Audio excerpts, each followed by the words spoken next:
Welcome to ChessNoter 2.0.4. So in this version of ChessNoter, what we've done is we've removed round management. To give you a little backstory, we've had a handful of our ChessNoter family let us know that they've had issues with the tournament skipping rounds automatically. Unfortunately, we haven't been able to reduplicate that issue to debug it. So instead of continuing down this path, we've decided to just remove round management altogether. So what that means to you, the player, is that when you create a tournament, you no longer need to specify how many rounds are in that tournament. You essentially create the tournament, start the tournament, and then you basically put in which round you're starting. While some of you may be disappointed with this capability, I think it gives you, the user, more power in terms of managing how the tournament's going. So if you end up taking a bye, or the tournament director has to repair because people have left the tournament or not showed up after breaks, I think this gives everybody a little more power to manage the tournament. So we'll go ahead and get started with it. So essentially, when you go to your tournament screen, you basically can go ahead and create a new tournament. You put in your tournament information, the event, the site, and the section. Again, there's no longer round information here. So once you create the tournament, it's no different than before. You can also edit the tournaments. So if you highlight the tournament and just press on it, you can edit a tournament and you can end the tournament. So once you've completed a tournament and it's done, you'll need to go back in here and just end the tournament, because there's not an auto counter counting how many rounds you had and then removing the tournament. We've also had a couple of our ChessNoter family request not to remove the tournament after it's completed. So I think this update answers a couple concerns that we've had from different players on how they want to manage the tournaments within ChessNoter. So essentially, when you want to end the tournament, you just press on End Tournament, and it's going to pop up with the notice: you're ending the tournament. Please make sure your tournament is completed before continuing. And if you hit the OK button, it'll go ahead and remove the tournament.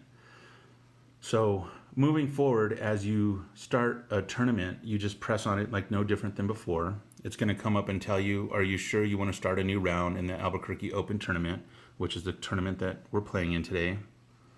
And then essentially here, as you see, we've added the round number. So you go ahead and put in the round number that you're going to start with, your opponent, their last name. If I just spelled test, that'd be great. Unrated, what color they're playing, and then what board you're playing at. And then essentially you just start the tournament.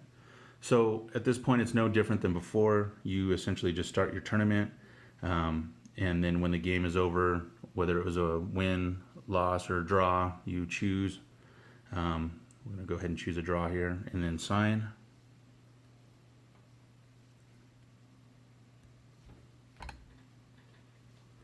And then once the signage is done, it'll go ahead and create your game in the review games. So in here you can see round one for the Albuquerque Open. So if you already have a tournament that's been created and has multiple rounds, when you do the new update, it's just going to still leave the tournaments here. It's just going to remove the round information from the tournament.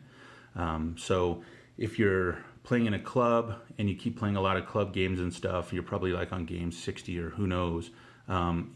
If you're not sure what round you're on, you'll have to go into the review games and then look at whatever review game you are and see like, oh, okay, I'm playing in this club tournament, I'm on round one, so the next round is going to be round two. So when you start it, you put in round two.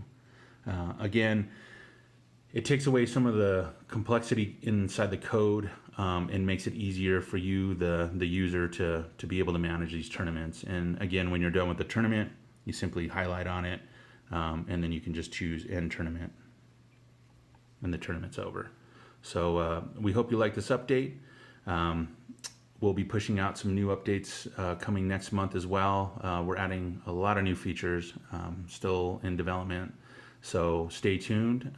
Again, thank you for supporting our company and all the many comments that we get from our ChessNoter family about how great they love the app and how much it's helping their child, or helping them with their notation. So again, if you have any comments or concerns, please feel free to contact us at any time. You can reach us at chessnoter.com/contact, or you can just go to chessnoter.com and click on the contact up on the top. Thanks again, and have a good one.